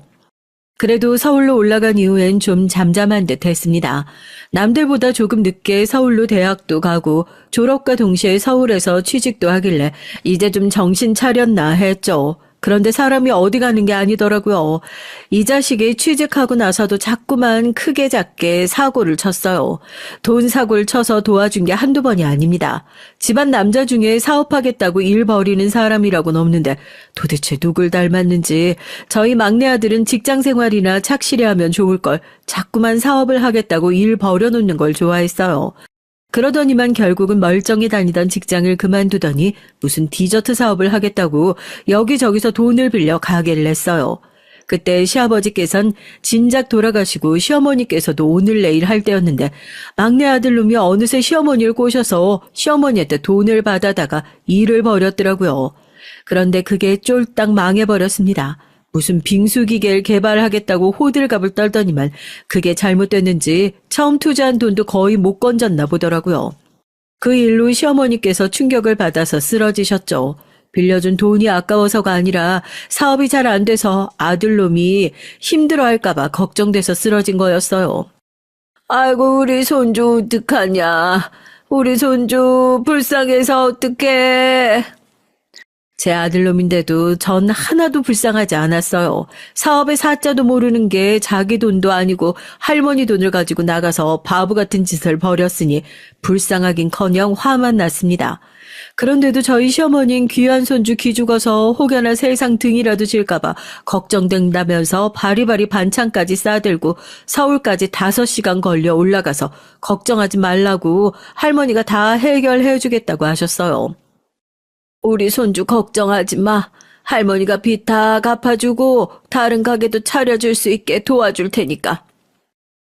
막내가 사고 친 걸 어머님이 왜 해결을 해줘요? 자기가 싼 똥 자기가 해결하게 그냥 두세요. 엄만 할머니가 도와준다는데 왜 그래? 할머니 나 망한 거 아니야. 그 빙수기계 조금 문제 생겨서 그런 거지. 그것만 해결하면 금방 다시 가게 시작할 수 있어. 그럼 우리 손주 똑똑한 거 할미가 다 알지. 너 예전부터 사주에 사업하면 무조건 성공한다고 그랬어. 내가 너희 할아버지가 남기고 간 땅 다 우리 손주 앞으로 해주고 죽을 거니까 그거 가지고 너 하고 싶은 거 다 해. 그렇게 막내 손주라면 끔찍하게 생각하던 시어머니께서 막내가 장가 가는 것도 못 보고 돌아가셨어요. 그전까진 저도 시부모님에 대해 애틋하거나 불쌍하다고 생각한 적이라고는 없었는데 막내 아들이 장가 가는 날은 저도 마음이 뭉클하고 어느 때보다 시부모님 생각이 많이 나더라고요. 매일 사고만 치고 철딱서니는 없어도 할머니 할아버지라고 하면 무슨 일이 있어도 달려와서 챙기던 녀석이었는데 그런 녀석이 장가가는 모습을 얼마나 보고 싶으셨을까 싶어서 마음이 좋지 않았습니다. 그런데 그건 시작에 불과했어요. 아들이 결혼하고 저도 손주 녀석이 생기고 나니까 어느 때보다 시부모님 생각이 자주 나더라고요. 딸들이 결혼하고 손주를 낳았을 때랑은 또 다른 느낌이었죠. 외손주, 친손주라는 걸 떠나서 저에게도 며느리가 생겼다는 게 느낌이 이상하더라고요. 사실 막내 아들이 워낙 철딱서니가 없다 보니 전 장가도 가기 힘들 줄 알았어요. 그런데 어느 날 갑자기 연락도 없이 집에 내려온 아들이 결혼하겠다고 하더군요. 이제 막 사귀기 시작한 여자친구가 있는데 임신을 했대요. 처음 임신 소식을 들었을 때 기가 막혔죠. 이 자식이 결혼까지 하고 사고를 쳤구나 싶어서요. 그래도 어쩌겠어요. 제 아들이 친사고이니 부모인 저와 남편이 수습을 해야죠. 저와 남편은 곧장 결혼 날짜를 잡고 식부터 올리라고 했죠. 요즘 사람들이야 결혼 준비하면 다들 반반씩 나눠 준비한다는데 우리 집은 시골 사람들이라 그런지 웬만하면 저희 쪽에서 다 준비하는 게 맞다고 생각했어요. 안 그래도 어린 딸이 임신해서 결혼하는 것도 처가에선 속상할 텐데 우리 쪽에서 할 수 있는 건 최대한 다 도와주자 싶었죠. 전 며느리를 만나기 전부터 그냥 다 좋았습니다. 저희 막내가 워낙 철이 없다 보니 전 며느리가 참 고맙고 애틋했어요. 제 아들처럼 못난 녀석과 살아준다는 것만으로도 마냥 고마웠거든요. 그러다 보니 시부모님이 더 이해가 안 됐죠. 내 아들하고 알콩달콩 잘 사는 모습만 봐도 뿌듯하고 기분이 좋을 것 같은데 그런 며느리한테 왜 그렇게 못되게 굴었을까 싶어서요. 전 며느리가 예뻐서 뭐든 다 해주고 싶었습니다. 그런데 그것도 제 생각인가 봐요. 며느리 생각은 다른 것 같았습니다. 며느린 처음 봤을 때부터 제가 생각한 느낌이 아니었어요. 막내 며느린 제가 생각한 것보다 훨씬 더 요즘 며느리였습니다. 옛날 며느리, 요즘 며느리 따로 있는 건 아니지만 제가 듣기론 요즘 며느리들은 시어머니 앞에서 굳이 잘 보이려고 하지 않고 본인 성격대로 할 말은 다 한다고 하더라고요. 처음 우리 집에 인사 왔을 때도 그랬어요. 우리 집이 옛날 시골집이라 오래됐거든요. 시부모님이 결혼할 때부터 산 집이라 50년도 훨씬 넘은 집입니다. 그래도 저와 남편이 살면서 하나씩 고치면서 살아서 화장실이나 주방은 현대식이에요. 그런데도 막내 며느린 우리 집이 오래돼서 불편했는지 뚱한 표정으로 화장실 한 번 안 가고 앉은 자리에서 꼼짝을 안 하더라고요. 거기다가 제가 차린 밥도 거의 먹질 않았습니다. 새아가 음식이 입에 안 맞니? 아유 그래도 요즘 사람들 좋아하는 거로 한다고 신경 써서 했는데 거의 먹질 못하네. 우리 수정이가 입이 짧아서 원래 많이 못 먹어요. 거기다가 요즘 입 덧하는지 통 먹질 못하더라고요. 수정아, 내가 과일 가져다 줄까? 수정이 과일 좋아하지? 어머, 그래? 아유, 내가 그 생각을 못했네. 입 덧할 땐 아무것도 먹기 싫은 법인데. 기다려봐. 엄마가 과일이랑 간식거리 좀 내올게. 그때까지도 전 며느리가 임신해서 몸이 힘들어서 그러는 줄 알았죠. 그런데 그게 아니더라고요. 며느리 될 애는 제가 생각한 것보다 훨씬 더 예민하고 까칠한 애였습니다. 제가 집에 있는 과일은 다 씻어서 준비하는 동안 차라도 내어줄까 해서 거실에 나갔는데 며느리랑 아들이 둘 다 없더라고요. 남편에게 애들 어디 갔냐고 물었더니 며느리가 속이 안 좋다고 잠깐 나가서 아들이 따라 나갔답니다. 아이고 몸도 성치 않는 애를 괜히 보겠다고 우리가 여기까지 내려오게 했나 보다. 아유 그냥 우리가 서울로 올라갈 걸 그랬어요. 그러게 애가 입덧하느라 많이 힘든 것 같으니 일찍 올라가라고 해야겠네. 저나 남편이랑 우리 욕심에 괜히 몸도 성치 않은 애 멀리까지 오게 했나 미안해서 제가 아이들을 찾아 나갔습니다. 지금이라도 그냥 빨리 올라가서 쉬라고요. 그런데 그때 듣지 말았어야 할 얘기를 제가 듣고 말았어요. 자기 고향에 땅도 있고 공장도 있고 부자라고 하지 않았어? 근데 집이 저게 뭐야? 나 아까 손 씻으러 화장실 갔다 깜짝 놀랐잖아. 어떻게 집안에 그렇게 큰 벌레가 있을 수가 있어? 나 더러워서 이 집에서 아무것도 못 먹겠어. 우리 그냥 지금이라도 빨리 올라가면 안 돼? 며느리가 입덧도 입덧이지만 우리 집이 오래되고 낡은 시골집이라 실망했나 봐요. 안 봐도 뻔합니다. 우리 막내 아들이 워낙 입만 열면 허풍도 세고 잘난 척도 많이 하는 애라 부풀려서 말했을 수도 있어요. 그래도 그렇지 결혼하겠다고 인사까지 하러 온 애가 집에서 벌레 좀 봤다고 더럽다고 아무것도 못 먹겠다니요. 저도 그런 며느리를 보면서 미간이 구겨지고 말았습니다. 하지만 어쩌겠어요. 제 아들의 새끼를 임신한 제 며느리인데 제가 참고 예쁘게 봐야죠.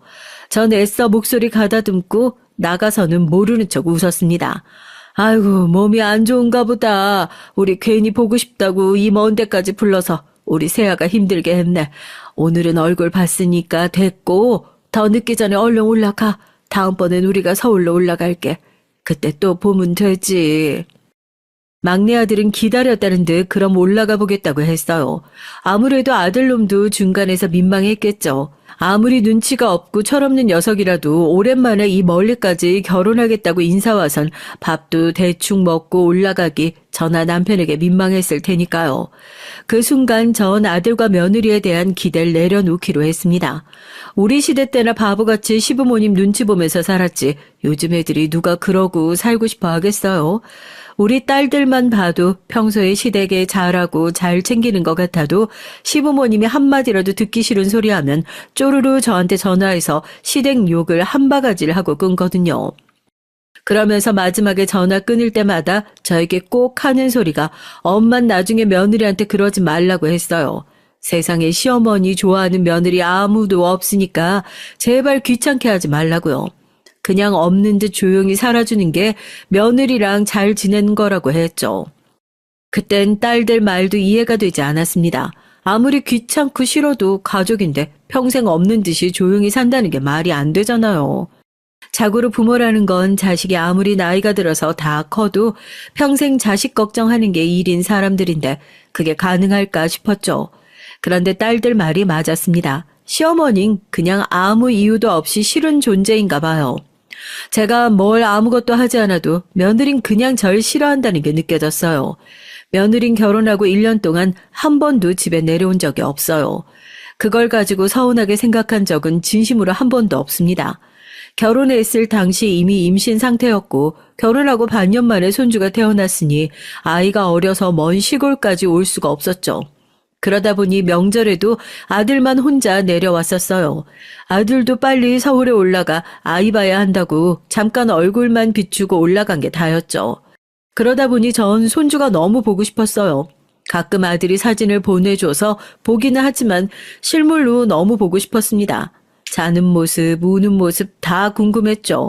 아들은 매일 출근해서 전화해도 손자 얼굴을 볼 수가 없으니 전 자연스레 며느리에게 전화할 수밖에 없었습니다. 집이 멀어도 너무 멀다 보니 딸내 손주, 손녀들하고도 자주 영상통화를 해요. 그래서 전 며느리에게 전화하는 걸 크게 불편하게 생각하지 않았습니다. 전화를 걸어봐야 일주일에 한 번 점심 먹고 잠깐 5분 정도 손자 얼굴만 보다가 끊는 게 다였죠. 그런데 제가 자꾸만 며느리에게 전화하는 게 며느리가 싫었나 봐요. 어느 날 아들에게 전화가 와서 저에게 짜증 섞인 목소리로 전화 자주 하지 말라고 하더라고요. 엄마가 옛날 사람이라 잘 모르나 본데 요즘 며느리들은 시어머니가 전화하는 거 싫어해. 매일 혼자 애 보는 것도 힘들어 죽으려고 하는데 시어머니가 자꾸 전화해서 귀찮게 하면 좋아하겠어? 텔레비전 드라마에서나 이런 상황을 봤었지 저한테 이런 일이 생길 줄 몰랐습니다. 아무리 요즘 며느리들이 시어머니를 싫어하고 귀찮아한다고 해도 그렇지 일주일에 한 번 손주 얼굴 보겠다고 시어머니가 전화하는 게 그렇게 잘못인가 싶었어요. 더군다나 아들 입으로 들으니 더 속상하고 억울하더라고요. 그래서 저도 모르게 꾹 참고 있던 말을 뱉어내고 말았습니다. 손주 태어난 지가 언젠데 할머니 할아버지가 손주 얼굴 한 번 못 봤다는 게 말이 되니? 너무 보고 싶어서 일주일에 한 번 전화 건 걸 가지고 너희 정말 너무들 한다. 전 그대로 전화를 끊어버렸어요. 저도 절대 서운한 티 내고 싶지 않았지만 도저히 억울해서 참을 수가 없었죠. 사실 저도 며느리한테 전화할 때마다 기분이 좋지 않았습니다. 제 새끼 생각해서 꾹 참은 거예요. 제가 딱 며느리에게 전화를 걸면 며느린 곧바로 손주 얼굴을 비춰줘요. 인사 한 번도 안 하고 말이죠. 제가 우리 며느리 고생한다 밥은 먹었냐 물어도 네 딱 한마디 하고 맙니다. 한 번을 저나 남편 안부를 묻는 적도 없어요. 며느리가 그렇게 싸가지 없이 굴어도 전 단 한 번도 아들이나 딸들한테 며느리 얘기한 적이 없습니다. 가족끼리 괜한 분란 만들고 싶지 않아서요. 제가 그렇게 며느리 눈치를 봤는데도 그런 소리까지 들으니 가슴 한구석이 뻥 뚫리는 것 같았습니다. 더군다나 아들놈이란 놈이 자기 마누라가 한 말을 그대로 저에게 전달하는 것도 너무 싫었죠. 그 이후 전 아예 아들 며느리에게 마음을 내려놨습니다. 제 마음이 어떻든 며느리 생각은 다르다는 걸 뼈저리게 느꼈거든요. 저희 시대야 시어머니가 무슨 소리를 해도 찍소리 못하고 참고만 살았지만 요즘 며느리들이 어디 그런가요? 딸들 말이 맞았어요. 며느린 그냥 시어머니란 존재만으로도 싫은 것 같았습니다. 그 이후 전 며느리에게 전화도 일절 안 했어요. 일이 생기면 그냥 제 아들에게 전화하고 말았습니다. 고추장이고 된장이고 만들 때마다 아들 생각이 나서 보내주고 싶어도 꾹 참고 김장이나 하면 한 번씩 택배로 보내주고 말았죠. 딸들도 보낼 때마다 이런 걸 힘들게 뭐하러 보내냐고 툴툴거리는데 며느리는 얼마나 귀찮아할까 싶어서요. 1년에 며느리는 딱 4번 만났습니다. 명절 2번, 남편하고 제 생일 2번 해서 딱 4번 집에 내려왔죠. 저나 남편이 서울에 일이 있어서 올라갔다가 손주 손녀 보고 싶어서 잠깐 들리려고 해도 며느린 싫어할까봐 눈치가 보여서 통 못 가겠더라고요. 그러다 보니 전 며느리가 오는 날만 되면 심장이 뛸 정도로 기다려졌어요. 제가 뭐 며느리 보고 싶어서 심장이 뛰겠어요. 그때 아니면 손주를 볼 수가 없으니 내내 자식들 오는 날만 기다리고 있었죠. 그런데 며느린 해도 해도 너무하는 게 그 머나먼 길을 내려와서도 잠 한 번 안 자고 바로 올라갔어요. 막내 아들이 운전하기 힘들다고 하루 자고 가자고 해도 며느리인 밥 한 끼 먹으면 꾸역꾸역 어린 애를 끌고 올라가겠다고 했습니다. 전 손주랑 헤어지기가 싫어서 내가 애를 봐줄 테니 너희끼리 올라가라고 했죠. 그러자 며느리가 표정이 확 바뀌면서 웬일로 좋아하더라고요. 정말요? 안 그래도 요즘 회사 일 바빠서 매일 늦게 끝나서 걱정인데 어머님이 봐주시면 너무 좋죠. 아예 한 달 정도 맡겨도 될까요? 아이고, 한 달이 뭐야. 내 새끼 몇 달 못 봐주겠어. 나 괜찮으니까 바쁜 일 다 끝날 때까지 내가 봐줄게. 이럴 줄 알았으면 진작 애 봐주겠다고 할 걸 그랬어요. 저야 평생 애 키우고 시부모님 모시며 산 사람인데 어린애 하나 보는 것쯤이야 어려운 일도 아니었죠. 그때부터 둘째 손녀가 태어나기 전까지 제가 1년의 절반가량을 큰 손주를 데리고 있었습니다. 그전까진 우리 집에 데려오면 항상 똥 씹은 표정을 하고 있던 며느리가 제가 좋아하는 과일도 사들고 오고 안부도 묻더라고요. 며느리 하는 짓이 좀 얄미워도 전 그러려니 했어요. 며느리도 애 키우면서 사회생활하기 힘들어서 그런 거겠지 싶어서요. 그러다가 며느리가 둘째 손녀를 낳고 나서 저와 또 사이가 벌어지기 시작했습니다. 그때 남편이 몸이 안 좋아서 제가 애들을 봐줄 수가 없는 상황이었거든요. 남편이 담낭에 혹이 생겨서 수술을 했는데 경과가 좋지 않아서 몇 달을 병원 신세를 졌어요. 며느리랑 아들은 간병인을 쓰면 안 되냐고 했지만 남편이 병원에 있는 동안 너무 힘들어해서 제가 옆에 있어야 했습니다. 그러다 보니 아들네 손주랑 손녀를 봐줄 수가 없었어요. 당시 며느리가 둘째 낳은 지 얼마 안 돼서 육아휴직 중이었는데 둘째 보는 게 너무 힘들었던지 큰 손주라도 저에게 보내려고 했나 보더라고요. 하지만 저도 상황이 상황인지라 봐줄 수가 없었습니다. 그 일로 며느리가 서운했는지 꼭 전처럼 싹 달라졌더라고요. 손주 유치원 방학이 다가오길래 방학 때 며칠만이라도 봐주겠다고 제가 연락을 했더니 말을 쌀쌀맞게 하더라고요. 어머님이 자꾸 아버님 병원 얘기하시길래 이번엔 어쩔 수 없이 그냥 친정에 맡기기로 했어요. 신경 쓰지 마세요. 제가 노느라 안 봐주겠다고 한 것도 아니고 남편이 아파서 병간호하느라 그런 건데 며느린 자기 시아버지 괜찮으신지 묻지도 않고 툴툴거리기만 하더라고요. 며느리가 제멋대로 구는 게 하루 이틀 일도 아니니까 그러려니 했죠. 그러던 어느 날이었습니다. 주말에 서울에 결혼식이 있어서 올라왔다가 큰맘 먹고 아들네 집에 잠깐 들렀어요. 아무래도 손주를 봐주지 못한 게 마음이 걸리기도 했고 둘째 손녀도 많이 컸을 텐데 보고 싶어서요. 아니나 다를까 제가 서울역이라고 전화를 했더니만 며느리 목소리가 확 바뀌었습니다. 오실 거면 미리 연락을 주시지. 애들 아빠도 오늘 집에 없는데. 줄 것도 있고 할 얘기가 있어서 잠깐 들렀어. 아버지 주무시기 전에 병원에 가봐야 해서 나도 잠깐 얼굴만 보고 갈 거야. 집에서 서울까지 5시간입니다. 새벽에 출발해 결혼식에 참석하느라 남편 병원에 하루 간병인 붙여놓고 왔어요. 간병인이 9시까지밖에 못 있어준다고 해서 저도 금방 다시 내려가야 합니다. 그런 와중에 애들 얼굴 좀 보려고 한 건데 며느리가 사람 참 민망하게 하더군요.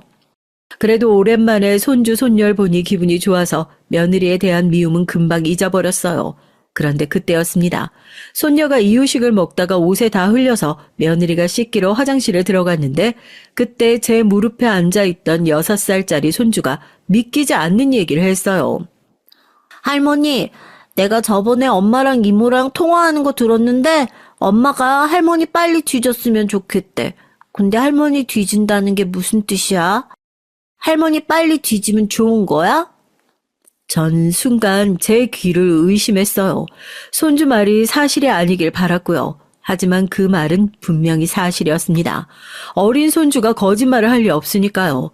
전 손자의 말에 손이 부들부들 떨리고 눈앞이 까마득했어요. 그리고 도저히 참을 수가 없었습니다. 지금까지 제가 며느리의 모든 막말이나 건방진 행동을 참아준 건 며느리 입장에선 시어머니가 하는 행동은 뭐든지 귀찮고 싫을 수 있다고 이해했기 때문입니다. 하지만 아무리 시어머니가 싫어도 그렇지 애 듣는 데선 할 말 못할 말 구분할 줄 알아야 하는 건데 이번 일은 도저히 참을 수가 없었어요. 전 며느리가 둘째를 씻기고 나오자마자 기다렸다는 듯 며느리를 쏘아봤습니다. 너 시아버지 아파서 병원에 누워있어서 속으로 좋았겠다. 빨리 뒤질지 모르니까. 어머님 지금 무슨 소리 하시는 거예요? 제가 언제 그런 생각을 했다고요? 며느린 제 말에 놀란 척 연기를 하며 오히려 절 이상한 사람 취급했어요. 전 그 모습이 너무 가소로워서 소리를 버럭 질렀죠. 너희 아버지 건강이 안 좋아서 이번엔 공장 팔기로 했어. 그래서 공장 주변 부진 막내 앞으로 해줄까 했는데 안 되겠다. 시부모 하루라도 빨리 뒤지기 바라는 며느리한테 내가 재산 나눠줄 필요 없지. 너한테 한 푼도 줄 생각 없으니까 그런 줄 알아. 손주 손녀가 보고 싶어서 온 거기도 하지만 사실 이 얘기를 하려고 온 거였어요. 남편이 병원에 입원하기 시작하면서 공장 운영이 어려워지자 남편이 이럴 거면 그냥 돈 될 때 팔아버리는 게 낫겠다고 했죠. 공장 팔아서 자식 넷한테 공평하게 나눠주고 주변에 남은 땅은 시부모님 유언대로 막내 아들에게 물려주려고 했는데 며느리가 하는 짓을 보니 도저히 그냥 줄 수가 없겠더라고요. 어머니, 아니에요. 제가 설마 애 앞에서 그런 소리 했겠어요. 아니에요. 애가 잘못 말한 거예요. 저 절대 그런 소리 안 했어요. 며느린 제가 손주에게 똑똑히 들었다고 하는데도 절대 아니라고 딱 잘라 말했습니다. 전 며느리가 변명하는 건 더는 듣고 싶지 않아서 그 자리에서 눈도 마주치지 않고 아들네 집을 나와버렸습니다. 며느린 엘리베이터까지 따라와서 아니라고 연신 변명했지만 전 들은 척도 안 했어요. 그리고 그대로 집으로 내려올 때까지 며느리와 아들의 전화를 일절 받지 않았죠. 그 일이 있은 지 벌써 3주가 흘렀네요. 그 일 이후 아들과 며느리에게 거의 매일 전화가 옵니다. 지금까지 결혼해서 산 세월 동안 저에게 전화한 것보다 훨씬 더 많이 했더라고요. 얼마나 똥줄이 타면 그랬겠어요. 아들은 손주 녀석이 한 말이 사실이 아니라고 애가 장난친 거라고 하는데 전 믿을 수 없습니다. 이제 6살 먹은 어린애가 그런 소리를 어디서 듣고 하는 거겠어요. 분명히 자기 엄마한테 들은 게 맞죠. 아들은 지금도 공장 땅 명의 바꿔달라고 난리예요. 시부모님이 돌아가실 때 막내에게 주라고 했으니 자기 거라고요. 그런데 전 괘씸해도 너무 괘씸해서 재산이고 뭐고 아무것도 주고 싶지 않아요. 이런 상황에 자기 마누라 편만 드는 아들 새끼도 미워 죽겠습니다. 전 어떻게 하면 좋을까요? 안 그래도 남편은 병원에서 힘들어하고 있어서 아직 말도 못 꺼냈어요. 아들 며느리 집에서 제가 그런 소리 들었다고 하면 남편도 너무 힘들어할 것 같아서요. 여러분이라면 어떻게 하시겠어요? 시부모를 개무시하는 것도 모자라서 빨리 뒤졌으면 한다는 소리까지 들은 와중에 전처럼 부모 자식 사이로 지낼 수 있을까요? 전 아직도 모르겠습니다. 아무리 좋게 생각하려고 해도 용서가 되질 않아요. 여러분의 의견 댓글로 남겨주시면 제가 하나하나 읽어보고 참고하도록 하겠습니다. 끝까지 제 얘기 들어주셔서 감사해요. 여러분의 가정엔 즐거운 일만 있으시길 바라겠습니다.